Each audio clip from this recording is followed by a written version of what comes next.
Okay, this is the hip crossover stretch with palms facing down.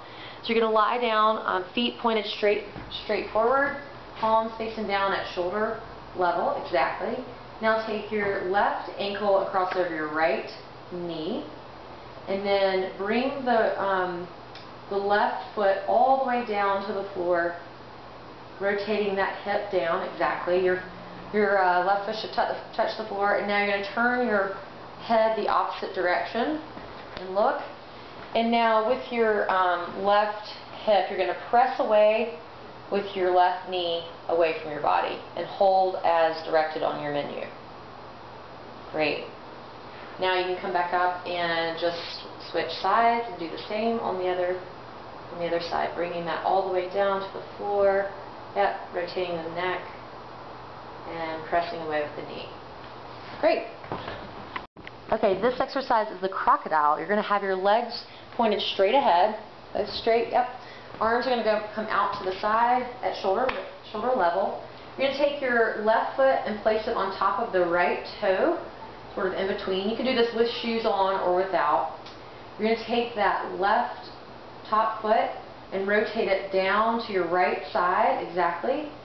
And now squeezing, you don't have to come all the way down, but squeezing the thighs and butt muscles and hold as directed on your menu. You're also going to turn your head exactly to the opposite side, to the left side.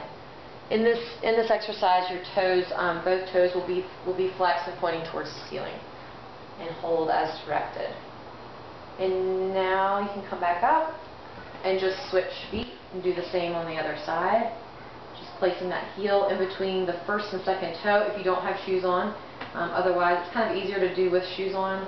Yep, coming down, palms facing down, head turned to the right, squeezing the thighs and butt, and hold. Great. Alright, the next position is the standing windmill. So you're going to come up against the wall, everything against the wall, heels, butt, shoulders, and head. Arms are going to go out, exactly, shoulder width apart. Also, feet are going to be hip width apart. Hip width is the hip bone here, so not quite as wide as we might think. Perfect. And now, with just bending your torso, you're going to lean as far as you can with that bend to the side, keeping everything against the wall, and back up. Exactly. And to the other side. Great. And you want to just do, while maintaining against the wall, do 10 total, so 5 to each side. So just do a couple more in this position. Great. And you can feel the bend through here, right? And through your sides, okay? Yeah. Excellent. Okay, so now we're going to bring our feet about 18 inches apart, so a little bit wider here. Yep, and actually making sure you do have your shoes on in this, but toes are going to be pointed in. So we kind of, it's considered Egoscue straight. So between the second and third toe and the center of the heel is what we consider to be straight. So now you can do the same in that position.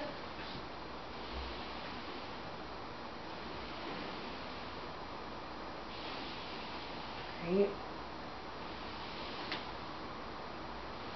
Good job. And now for the third position, once you get back up, we're going to go your widest stance that you can. So you want to just step out, yep, as far as you can without sliding. Again, I know you have your shoes on for this one, so yep, keeping those toes nice and pointed in, and now continue the bend on that side, and the other. So you're doing 10 in each position. You're going to have 4 positions total. This is the third position. Good job. And now for the last position, you're just going to go back to that hip width apart. Yep, everything against the wall. Nice. And go for it.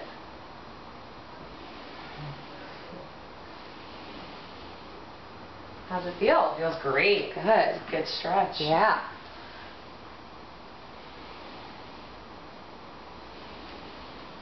And just remember keeping those arms all the way at 90. They tend to want to, yep, come down a little bit. That's perfect. Okay. Good job. Okay, this exercise is called standing arm circles. So you're going to stand with your feet hip width apart, exactly. Bringing your arms out to 90 degrees. Yep. Thumbs are going to be pointing straight towards towards the camera. You're going to bring your knuckles, we call it a golfer's grip. You're just going to curl those in just a little bit on the end, exactly, to keep the wrists nice and straight. Okay, and then bringing the shoulder blades down and together, exactly, with a little squeeze. You're going to create circles with your arms, moving forward. Yes, about 6 inches around in diameter, and just, you know, whatever speed, a little faster than that. Good. Excellent. So that's, and you'll just, again, do what your menu says as far as the number of circles. And then you'll actually stop and flip your palms up facing the ceiling. And now thumbs, yep, pointed backwards, shoulders at, or arms at 90 degrees, and going backwards with the arms. Exactly. Very good. Keeping those shoulder blades squeezed together. Good job. Okay, this exercise is the static extension. So you're going to come up on this block, using a block or ottoman that you have. And now, exactly, you're going to be shoulders above your hands. And now you're going to actually walk your hands out about 6 inches in front of you. And now shifting your body weight over to have your shoulders right above your wrists. And now collapsing those shoulder blades together, allowing the low back to create a nice arch, and still lifting that up. And then now dropping the head, and just allow it to all relax in that position. You will feel some pressure on this, but it's good. How are you feeling there? Feel good. Good. Stretching a little Good. bit. So you just want to hold that again, according to your menu time. Great. Okay, this exercise is the upper spinal floor twist. So you're going to roll over to one side. Yep, staying in that, basically you want to be in a fetal position, exactly. You want to have knees completely stacked, one on top of the other, feet stacked completely as well, and then arm, yep, completely coming over. And then you're going to take your top arm and open up to the outside, turning the head, and as you open up, yep, keeping these knees nice and stacked. You can even just use this hand to hold that there. And then looking the opposite way and allowing that stretch, just allowing this arm just to be where it will be, and holding it as directed on your menu. Great, and looking the opposite way. Good. Upper spine, right? That's where you're feeling it? Okay. Definitely. Perfect. And now come out of that and then roll on to the other side. Yeah, there you go. Same thing, getting in that fetal position. Knees stacked on top of each other, and then actually making sure these are really nice and stacked, so you don't get that. You get the real amount of motion that you're getting through there. Opening up. As you start to open up, those knees do tend to come up, and then yes, holding that, and looking the opposite direction, holding. There you go. Good job. Alright, so this is downward dog. You're going to start on all fours in basically that, yep, dog position. Now, hands are in line with, directly below your shoulders, and knees are in line with your hips. Okay, now you're going to pull your toes under to grip the floor and pike up into that position. And now allowing your body to drop through your arms. Your heels don't have to be on the floor. I guess that's the goal. That is the goal, but not a must. And you want to just create this sort of arch here in that low back. So just kind of rolling your hips forward to place an arch in that low back and hold. And I know it's kind of hard to hold on the floor when it's hot in summertime. But tighten your thighs and just hold as directed on your menu. Good job. Great. Okay, so this is foot circles and point flexes. So in this exercise, you're gonna keep one leg straight, kind of flexed, this foot flexed and engaged. You're gonna take the hands and then grab underneath the knee. You can allow that to drop, exactly.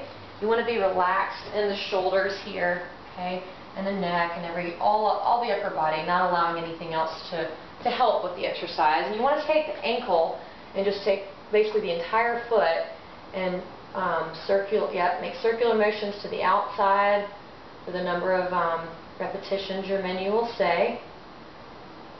Just allowing just that ankle to do all the work. Great. And now you're going to reverse. So you're going to bring coming inside, making circles, coming inside, exactly.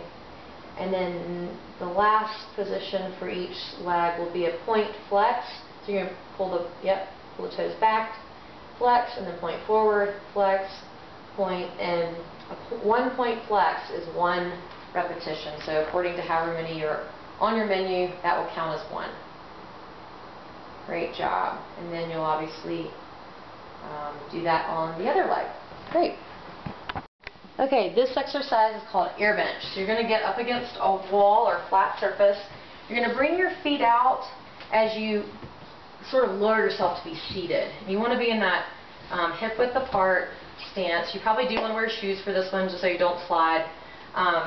Bringing the feet just together just a little bit closer. Great, and those toes pointed in just like you did for windmill. So what the main thing you want to make sure of is really driving that low back into the wall, making sure that's what, yeah, exactly. You don't have to worry about the upper body being against the wall. I say my checkpoints are making sure the low back is driven in, you're at that 90 degrees, which you are, and your weight is in your heels. And you hold as directed. Good job. Alright, this exercise is the assisted hip lift. So you're going to take both feet and put them up against the wall at 90 degrees. Just making that 90 degree angle there. Arms are just going to be relaxed to your side, palms facing up. Okay, you're going to take your right ankle and cross it over your left knee. Exactly. And now you'll feel the shift in your hips at that time, and you want to just readjust to make sure that the hips are nice and level. So I'll just move that down just a little bit to make sure that's nice and level. And then with that right knee, you want to press away from you and towards the wall, exactly, and hold that position. If your hips do start to come off the ground, you want to, at that time, just shift back just a little bit. That's just, something that you'll have to feel out as you get into this position. But you look good as you are, and then you just press away from the body. Perfect. And then switch sides. So taking that left ankle, crossing over the right knee, shifting those hips, making sure they're level. Great. And then now press away. Good job.